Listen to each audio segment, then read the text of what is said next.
Today, rallies continue around the country with protesters demanding an end to gender-based violence. An ABC investigation into how systemic failures helped create one of Queensland's youngest killers. The Deputy Prime Minister reveals a further $100 million in military support for Ukraine. And Melbourne City through to the A-League Women's Grand Final after beating the Newcastle Jets 3-0. Hello and welcome to ABC News. I'm Dan Borsha.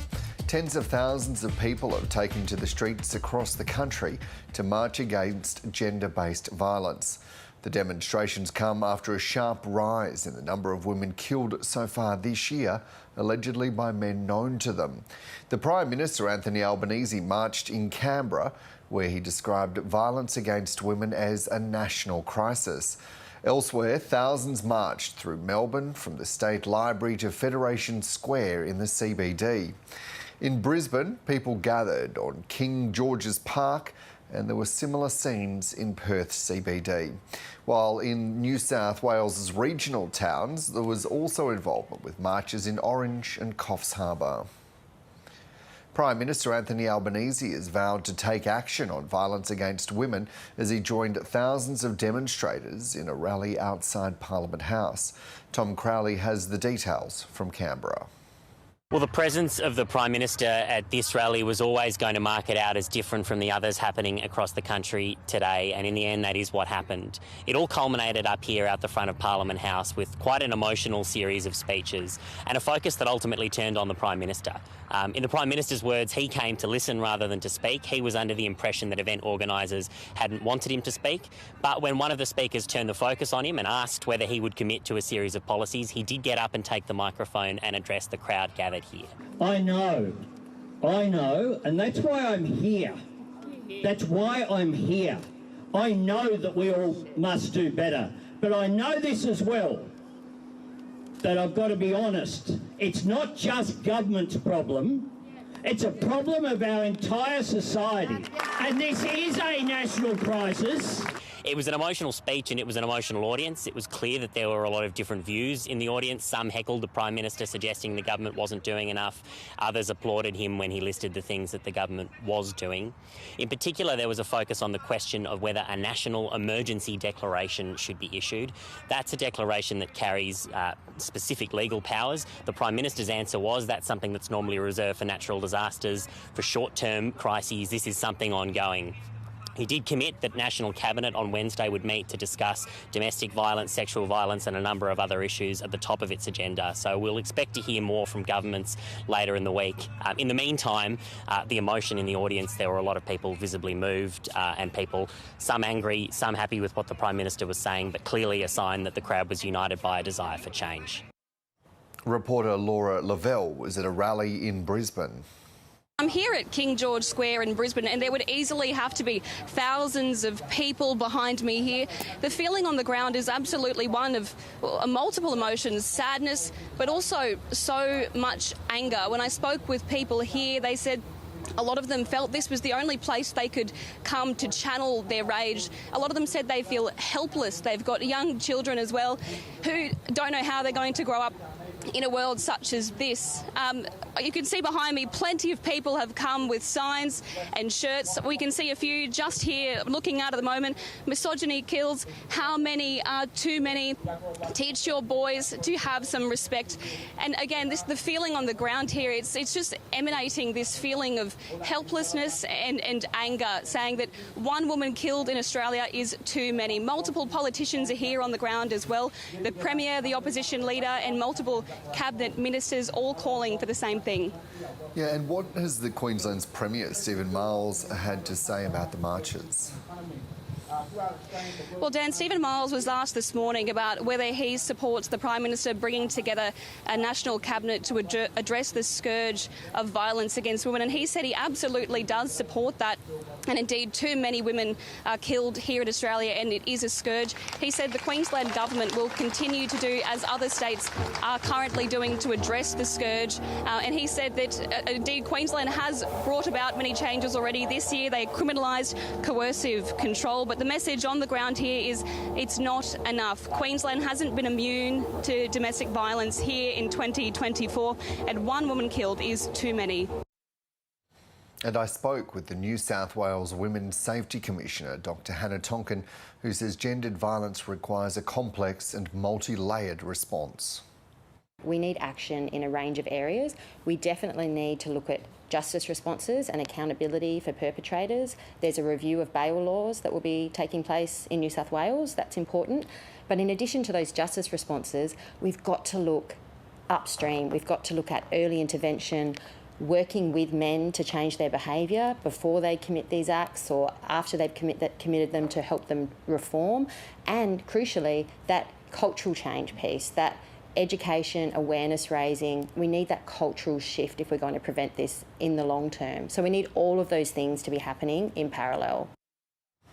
And the Commissioner for Aboriginal and Torres Strait Islander Children and Young People and human rights advocate Vanessa Turnbull-Roberts says leadership needs to invest more in grassroots organisations.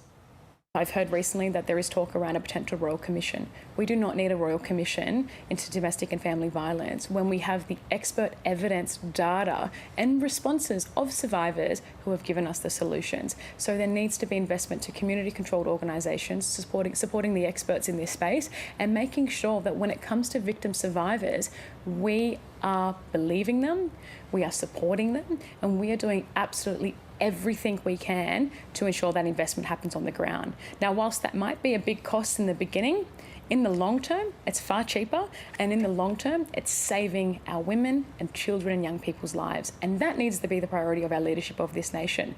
That needs to be where we respond. And it comes to believing our children and young people and making sure we're meeting every need possible.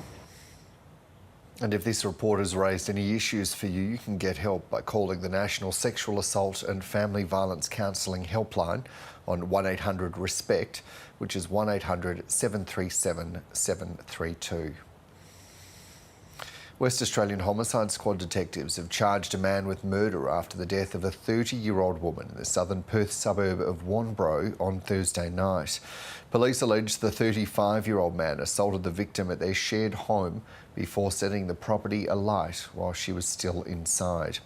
Emergency services found the woman's body in the early hours of Friday morning. Police allege the man fled the home with the victim's 3-year-old child, who was later taken to Rockingham Hospital for treatment for smoke inhalation. The South Kalgoorlie man has been charged with 1 count of murder and 1 count of criminal damage by fire. The 10th man charged over a riot outside a Western Sydney church earlier this month has been granted bail with strict conditions. 27-year-old Joseph Nader appeared in court this morning, charged with rioting and throwing a missile at a police officer. The man's lawyer told the court he threw a piece of wood into the air during the incident, but that it was not aimed at anyone, nor did it hit anyone. The man will be subject to strict bail conditions, including adhering to a curfew, reporting to police 3 times a week and handing over his passport. An ABC investigation has revealed how a 10-year-old boy slipped through the cracks of the Queensland child protection system, going on to become one of the state's youngest ever killers. Now there are calls for the state to rethink its party political approach to youth crime. Reporter Jemima Bird has this exclusive report. It started with a train ride and ended with a murder. A 10-year-old runaway escaping a brutal home life. Sleeping rough in a park for the next 3 years, he slipped through the cracks of a system designed to protect him. By age 14, he became one of the youngest killers in Queensland's history. An accomplice to the murder of a teenage boy in the same park he called home. A family has been left shattered after a teenage boy was killed in an unprovoked knife attack. He was jumped while walking home with a group of mates by 3 other young boys. The two groups were not known to each other. And police have charged 2 teenage boys over the alleged stabbing murder of 15-year-old Angus Beaumont.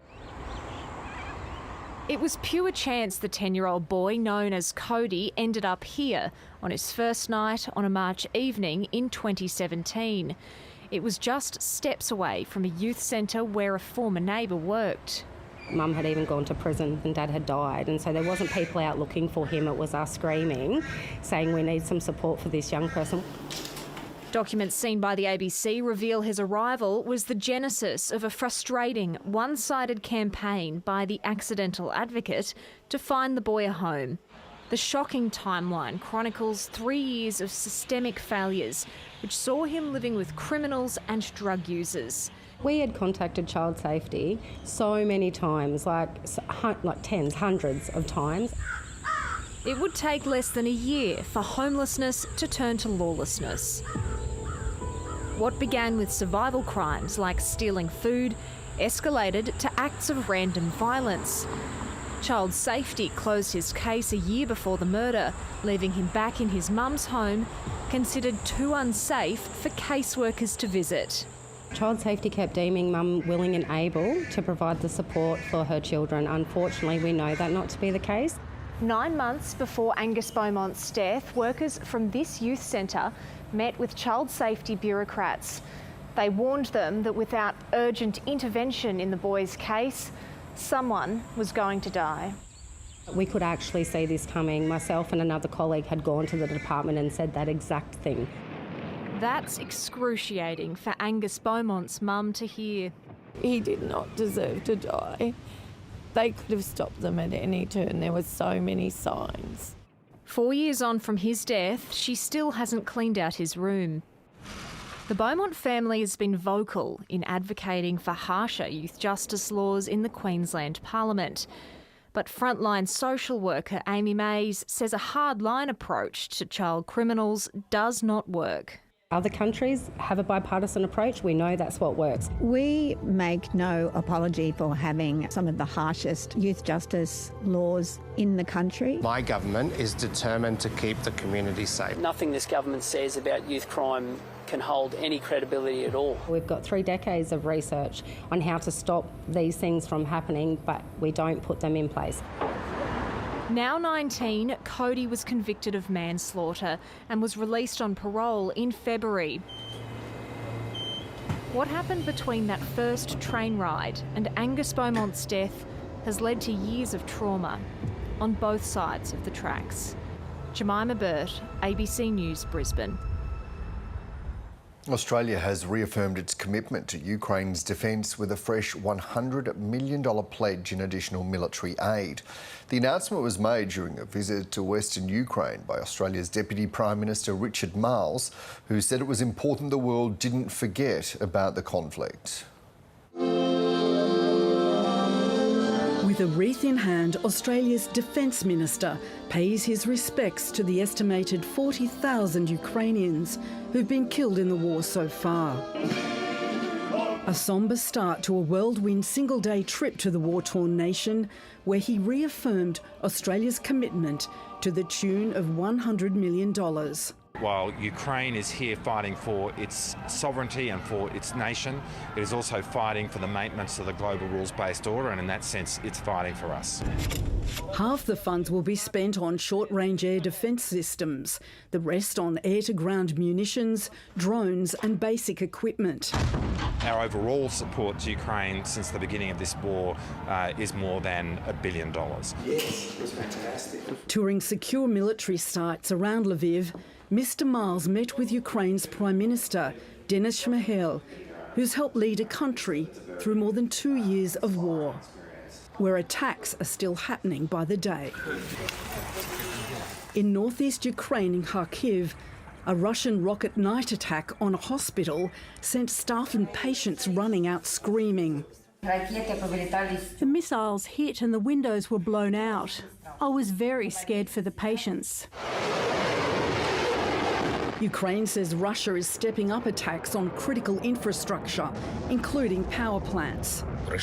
We saw another massive missile strike today, 34 Russian rockets. Their main target, electricity and gas transit facilities, crucial to getting gas to the European Union.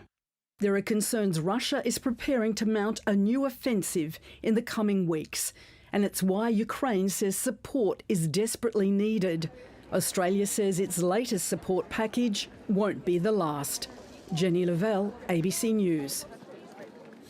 Israeli protesters have shut down streets in Tel Aviv, demanding the release of hostages and the political end of Israeli Prime Minister Benjamin Netanyahu. Anger has been growing inside Israel as the Gaza war drags on now for more than 200 days. With some Israelis angry, a hostage release deal still hasn't been reached. Our Middle East correspondent Alison Horn has been at the protests in Tel Aviv. Well, every week, thousands of Israelis come from across the country to gather here on the streets of central Tel Aviv, protesting against the government of Israeli Prime Minister Benjamin Netanyahu.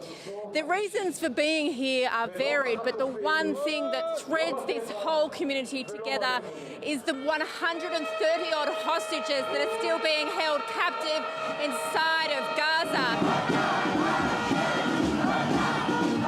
And they say they are angry and frustrated at the actions of the Netanyahu government and what they say has been an inability to negotiate a deal to get those hostages out. Some of them say that Mr. Netanyahu has put revenge before a diplomatic attempt to get these hostages back into Israel. We want our hostages to come home, and we don't have trust or faith in this government and what it's been doing for a long time, but it's now, we have to have the change.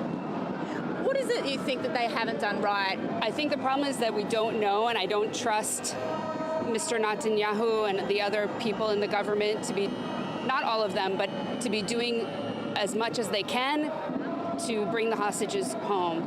I particularly feel awful because of these 133 hostages that are being kept there with no obvious attempt by my government to release them. We are really angry at the government for irresponsible, slightly crazy, I would say, leadership. It is obvious that the only way to do it is to stop the war, to have a lasting ceasefire. This will bring, in exchange, of course, of bringing the hostages. You hear the protests here. They're saying elections now. They want Benjamin Netanyahu and certain members of his cabinet to resign. They say that is the only way they feel that they will be able to push ahead with actually securing a deal to get the hostages back into Israel.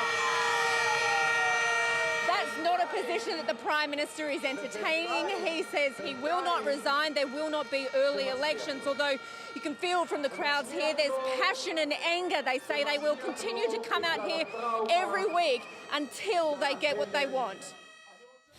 South African President Cyril Ramaphosa has paid tribute to those he says helped bring peace and freedom to the country as the nation marks the 30th anniversary of the end of apartheid. The celebrations come at a difficult time for the governing ANC party, with South Africa preparing for elections amid failing infrastructure, high crime and unemployment. Mr Ramaphosa says South Africa's first democratic elections 3 decades ago were a victory for human dignity and progress against racism.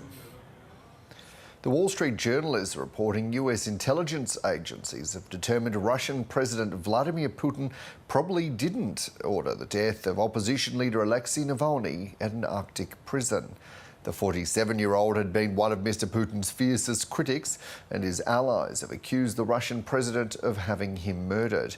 The Kremlin has denied any state involvement.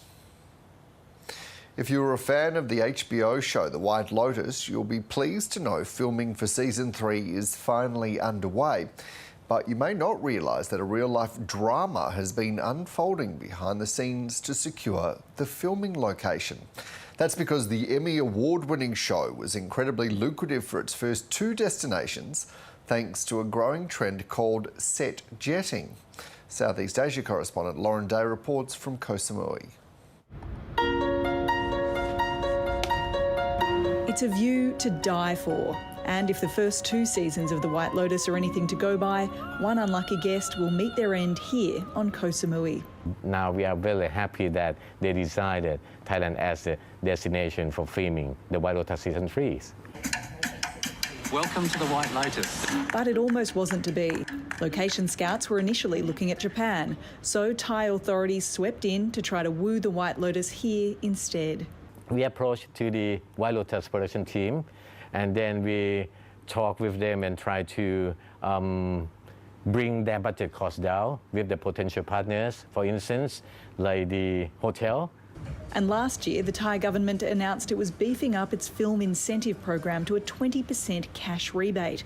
Along with other sweeteners, some estimate that would have been worth about $4.5 million to the White Lotus team. In terms of economic returns, we got high, let's say high hope as well. That's because the series, which is ostensibly about tourism, has in turn been a boon for tourism in its first 2 destinations, Hawaii and Sicily, which both saw about a 300% increase in demand as a result. It will be very, very good, not only for Samui, because when you come to Thailand, you come to Samui, you will go to Bangkok, you will visit another city, you go to the small islands. Local business owners are already cashing in and even feeding a few special guests from the cast. It's Amy, from Netflix. She plays the role in Sex Education, and she's super famous because I'm the big fan.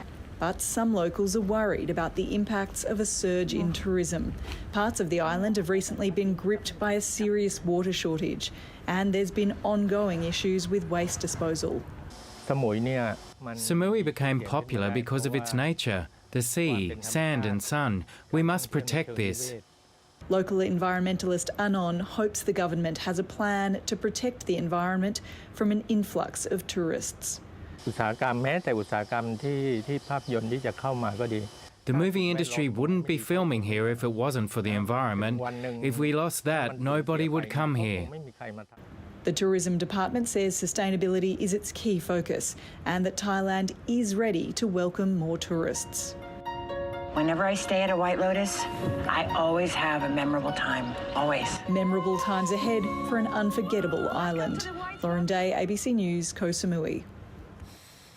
A gold watch worn by a passenger on the Titanic is sold for more than $1.7 million at auction.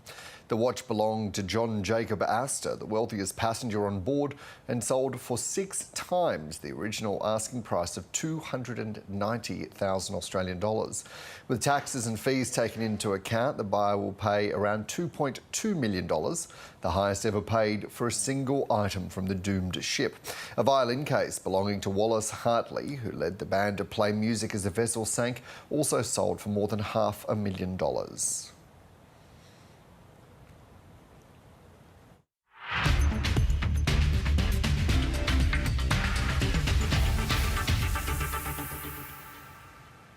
Melbourne City is through to the A-League Women's Soccer Grand Final after beating the Newcastle Jets 3-0. Rihanna Policina scored first in the 26th minute. Hannah Wilkinson and Letitia McKenna then added 2 more after half-time. City went into the game in the box seat, having already amassed a 3-0 aggregate lead in the first leg of the semi-finals. Melbourne City will now face Sydney FC in the Grand Final in Melbourne. In the NRL, the Knights have narrowly defeated the Dolphins 18-14 at Lang Park. Knights debutant David Armstrong had a dream start to his NRL career, grabbing his first ever try in the opening 10 minutes. The visitors held a steady lead throughout the contest until 2 late tries in the dying minutes nearly gave the Dolphins a chance. However, failed conversion kicks cost the home team. The Knights move up to 13th spot on the ladder. To AFL, and the Gold Coast Suns have beaten the West Coast Eagles 112-75 at Gold Coast Stadium. Evenly poised at the half, a strong third quarter from the Suns helped keep their unbeaten home record alive. The hosts kicked 6 consecutive goals and extended their lead further in the fourth to win by 37 points. The Suns sit 9th on the AFL ladder, while the Eagles, with just 2 wins, are 15th. Australian batter Jake Fraser-McGurk has pressed his claims for selection in the T20 World Cup squad with another rapid half-century in the Indian Premier League. Opening for the Ricky Ponting-coached Delhi Capitals, the 22-year-old reached his 50 off only 15 balls. Fraser-McGurk hit 6 sixes and 11 fours in his innings of 84 off 27, and the Capitals posted 4 for 257. Australian Tim David made a quick-fire 37 as the Mumbai Indians lost by 10 runs. That's my role, go out there and try and score as many in the first 6, and if I go on with it, I go on with it. Trying to get the team off to a nice start, which was good that I could do that today. Just trying to stay still as possible and have a good swing.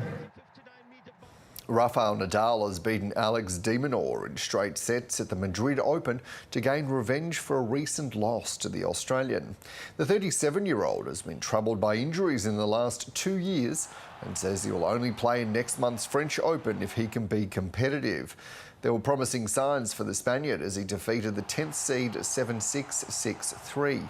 Playing in the Madrid Open for the last time, Nadal will face Argentino's Pedro Cachin in the 3rd round.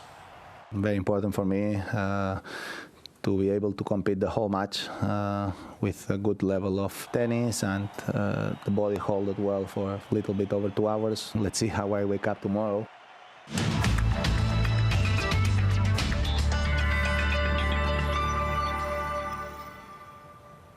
On the satellite, cloud over Queensland and northern New South Wales. Patchy mid to upper level cloud is streaming over most of Victoria, clear for the rest of the country. On the synoptic, a cold front is moving through the Great Australian Bight with a mid to upper level cloud band. Looking around the country now and starting in Queensland, isolated showers in the east with a chance of a thunderstorm, partly cloudy for the rest of the state. To New South Wales, the ACT, a chance of a shower over the southeast and along the far north coast, fine and partly cloudy elsewhere. In Victoria, cloudy with scattered showers in the southwest, mostly dry and cloudy in the north. In Tasmania, morning showers extending statewide, followed by snowfalls in the west and south in the evening. To South Australia, showers in the south, then mostly clearing in the afternoon. In Western Australia, a chance of showers and thunderstorms over the east and south coastal districts. And in the Northern Territory, a slight chance of showers across the Tiwi Islands and the east, but mostly sunny elsewhere. Looking ahead to Tuesday's forecast for the capital cities, a shower or 2 in Brisbane, showers for Sydney, a shower or 2 in Canberra, in Melbourne, cloudy also in Hobart, partly cloudy in Adelaide, showers in Perth, and Darwin mostly sunny with a top of 35. And that's the latest from ABC News. You can keep up to date at news.abc.net.au and on ABC iView. I'm Dan Borscher. Thanks for your company.